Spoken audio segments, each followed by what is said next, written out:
નમસ્કાર, આપ જોઈ રહ્યા છો ન્યૂઝ ફોર ઇન્ડિયા। વાત કરવામાં આવે અમદાવાદ શહેરની તો અમદાવાદના ચાંદખેડામાં યુવકનું અપહરણ કરાયા બાદ પડોશીએ જ હત્યા કરી।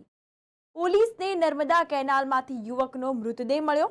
શું છે સમગ્ર ઘટના, આવો જોઈએ અમારા ખાસ રિપોર્ટમાં।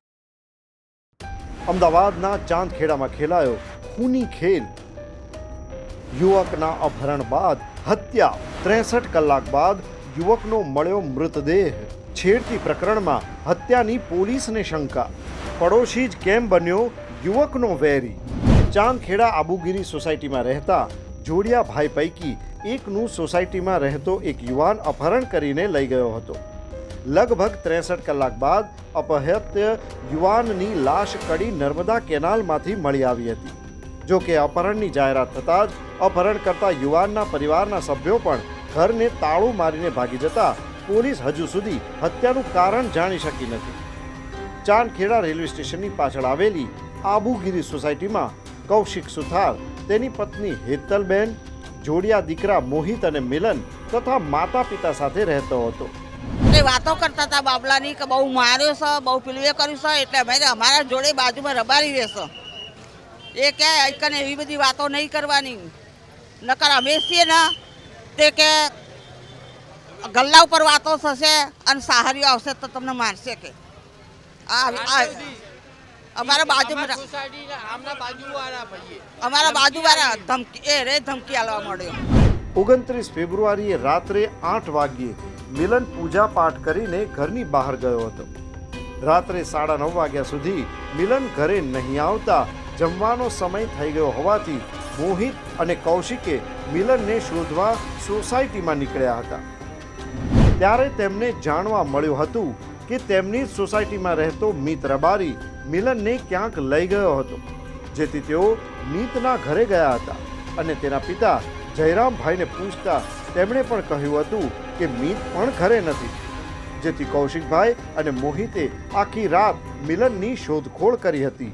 મારા છોકરાઓના બધા ભાઈબંધ જ હતા, બરોબર। એટલે માસી સવારે બધા વાત કરતા હતા કે છોકરાને આવી રીતે ખરાબ રીતે ના મરાય, બરોબર।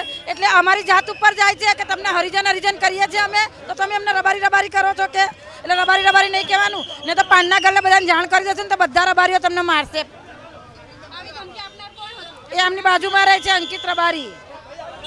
બીજા દિવસે સવાર સુધી તે નહીં મળતા કૌશિકે ચાંદખેડા પોલીસ સ્ટેશનમાં ફરિયાદ નોંધાવી હતી। જો કે મીત પણ ઘરે પાછો આવ્યો નહીં હોવાથી કૌશિકે મીત વિરુદ્ધ મિલનના અપહરણની ફરિયાદ નોંધાવી હતી। તે સાથે જ મીતના પરિવારના સભ્યો પણ ઘરને તાળું મારીને ભાગી ગયા હતા। 63 કલાક બાદ કડી નર્મદા કેનાલમાંથી મિલનની લાશ મળી આવી। મિલનને પીઠ અને માથાના ભાગે ઈજાના નિશાન હતા।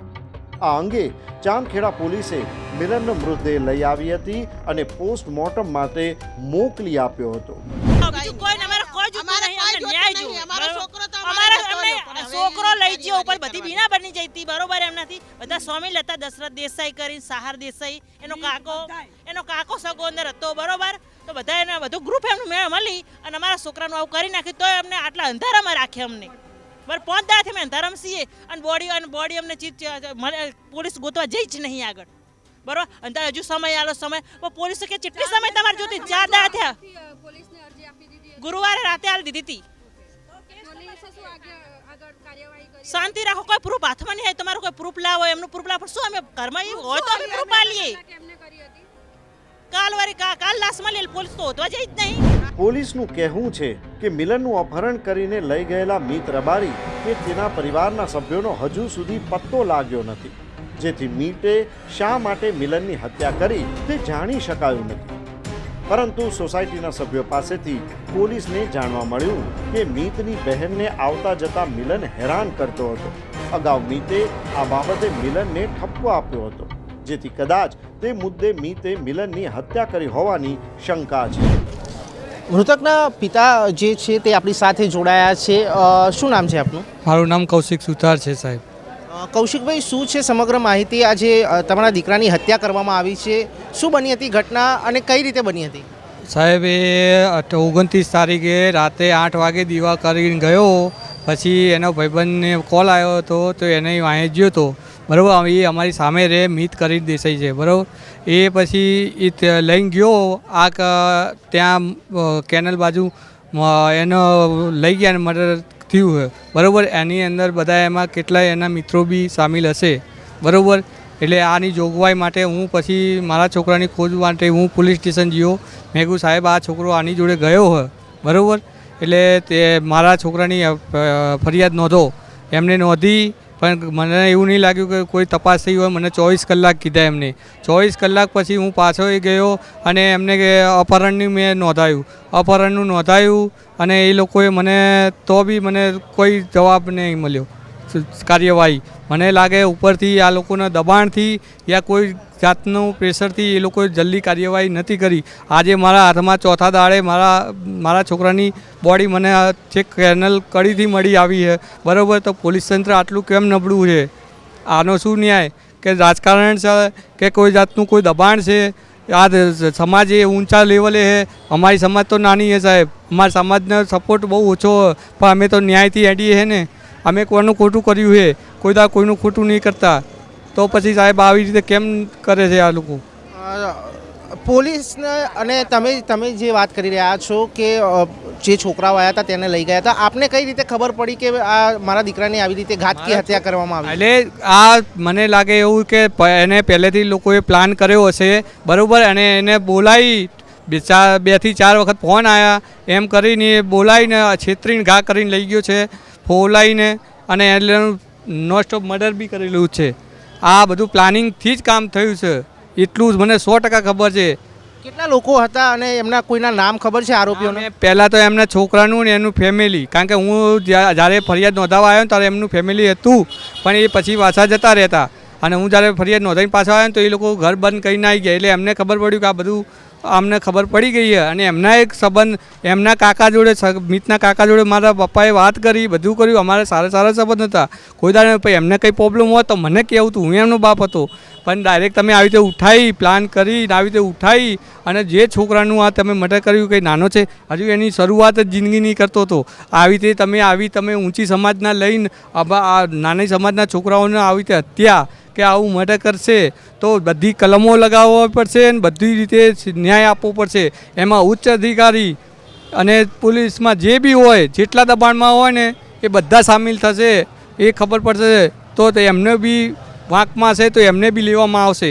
હું મારા ન્યાય માટે તો છેક સુધી લડવાનું. ભલે મને સમાજ અને બીજી સમાજે સપોર્ટ કરશે ને તો હું છેક સુધી જવાનું. મારા છોકરા અમે છોકરો ન્યાય જોઈએ. પોલીસ દ્વારા શું તમને કાર્યવાહી કરવામાં આવી છે? શું આશ્વાસન આપવામાં આવ્યું છે? કારણ કે આ ઘટનાને 5 દિવસ થઈ ગયા છે તમે કહી રહ્યા છો. ક્યારે આ ઘટના ઘટી હતી? હત્યા ક્યારે થઈ હતી એવી કોઈ તમારી જોડે માહિતી ખરી? જી, ટૂંકમાં આજે અમારો સમાજ આખો ભેગો થયો છે. આમાં ઘટના બની છે 29 તારીખે. એમાં એવું છે કે એ આડોશ પાડોશમાં રહેતો છોકરો છે, મિત રબારી કરીને. હવે એ કંઈક આમના છોકરાને લઈ ગયો છે, જાણ છે. એટલે આમણે એમના વડીલ તરીકે એના ફાધર જોડે વાત બી કરી કે ભાઈ તમારો છોકરો મારા છોકરાના રીતે લઈ ગયો છે, એ કે આવી જશે ગયા છે તો. એટલે એમણે થોડી વાર રાહ જોઈ. પછી એમના ફાધર 2 માણસને લઈને પોલીસ સ્ટેશન ગયેલા છે કે ભાઈ મારો છોકરો આ રીતે ગુમ થયેલ છે. એટલે પોલીસ એ રીતની મદદ કરી કે ભાઈ 24 કલાક સુધી અમે શોધખોળ કરીએ છીએ. 2-3 વાર પોલીસ સ્ટેશન જઈને આવ્યા, શોધખોળ કરી પણ છોકરો મળ્યો નહીં. એટલે આમાં એ પછીની વસ્તુ એવું થયું કે ભાઈ શોધખોળ કરતાં બી મળ્યું નહીં. એટલે પોલીસે પછી FIR 48 કલાક પછી FIR દાખલ થઈ છે. એટલે ક્યાંક ને ક્યાંક અમને જાણવા બી એવું મળ્યું હતું કે ભાઈ કદાચ તમારાથી કેમ આ રીતે લેટ, કેમ કે આ છોકરો ગયો છે, એનો ફોન આવે છે કે અદાલત પાસે મને મારે છે. આપણે બધી જાણ કરી તો ક્યાંક ને ક્યાંક એવું બી લાગ્યું કે ભાઈ એમની કોઈ ઢીલી નીતિ હોય કે કદાચ અંડર પ્રેશર હોય. એ બી અમે FIR કરી, અત્યારે અમે FIR કરી છે બરાબર છે. અને અમે આખો આ જ્યારે સમાજ ભેગો થયો છે એક જ માટે ભાઈ અમારો નાનો સમાજ છે, છોકરા ન્યાય મળે. 19 વર્ષની ઉંમર છે એની.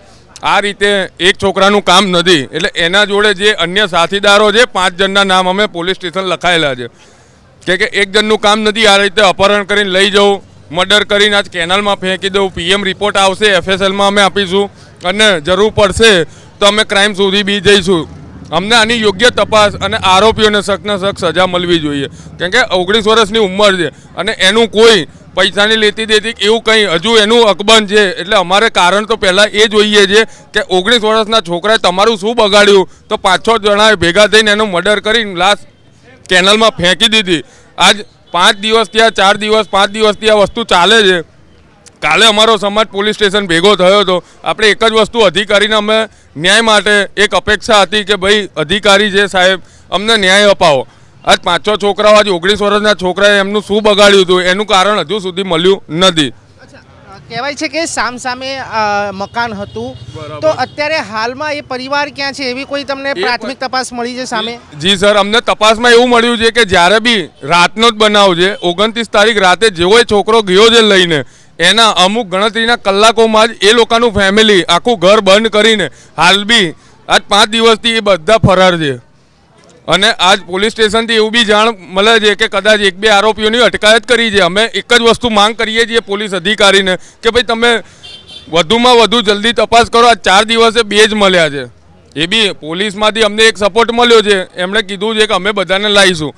એટલે આપણે એક જ વસ્તુની અમે એક અપેક્ષા રાખીએ છીએ કે એમના વિરુદ્ધ જે ઉપાડીને લઈ ગયેલા છે એક જણનું કામ નથી, એટલે અન્યને બધાને પોલીસ સ્ટેશન લાવવા, અપહરણ પ્લસ જે કાયદાકીય કાનૂનીની જે બી શકમાં શક કાયદો હોય એ કલમ લગાવો એમના ઉપર. અમારા છોકરાને ન્યાય મળવો જોઈએ.